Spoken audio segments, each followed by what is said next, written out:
Good morning મિત્રો, જય શ્રી કૃષ્ણ, જય દ્વારકાધીશ મિત્રો। આજે આપણે ગીતોપનિષદ ભગવદ્ ગીતાના અધ્યાય નંબર 17 શ્રદ્ધાના વિભાગોનો શ્લોક નંબર 1 વિશેની માહિતી પ્રાપ્ત કરીશું।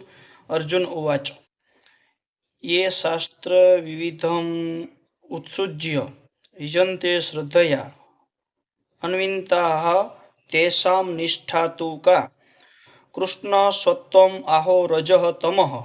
अर्थात अर्जुने કહ્યું, હે કૃષ્ણ, જે લોકો શાસ્ત્રોના નિયમોનું પાલન નહીં કરીને પોતાની કલ્પના પ્રમાણે પૂજા કરે છે તેમની સ્થિતિ કઈ છે? તેઓ સત્વગુણી છે કે રજોગુણી કે તમોગુણી છે?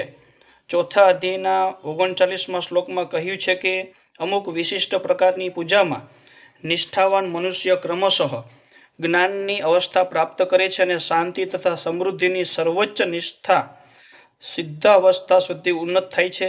16મા અધ્યાયમાં અધ્યયનનો ભાવાર્થ એવો છે કે જે મનુષ્ય શાસ્ત્રોના નિયમોનું પાલન કરતો નથી તે અસુર છે અને તે નિષ્ઠાપૂર્વક આ નિયમોનું પાલન કરે છે તે દેવ છે।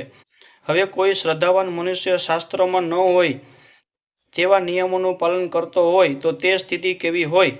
અર્જુનની આ શંકાનું નિવારણ કૃષ્ણ દ્વારા થવાનું છે। જે લોકો એક મનુષ્યને પસંદ કરીને ઈશ્વર તરીકે તેના ઉપર શ્રદ્ધા રાખે છે, શું તેઓ સત્વગુણમાં કે રજોગુણમાં કે તમોગુણમાં પૂજા કરે છે? શું આવા લોકોને જીવનની સિદ્ધાવસ્થા પ્રાપ્ત થાય છે?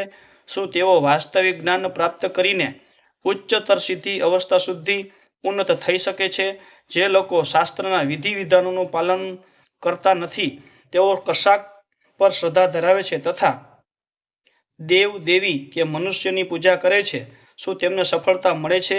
અર્જુનના આ પ્રશ્નને કૃષ્ણને પૂછી રહ્યો છે। મિત્રો, આ શ્લોક આપણે પૂર્ણ કરીએ છીએ। નવો શ્લોકના નવા વિડીયો માટે આ ચેનલ લાઇક અને સબસ્ક્રાઈબ કરજો, જેથી કરીને તમને નવા શ્લોકની નવી માહિતી મળી શકે। જય શ્રી કૃષ્ણ, જય દ્વારકાધીશ।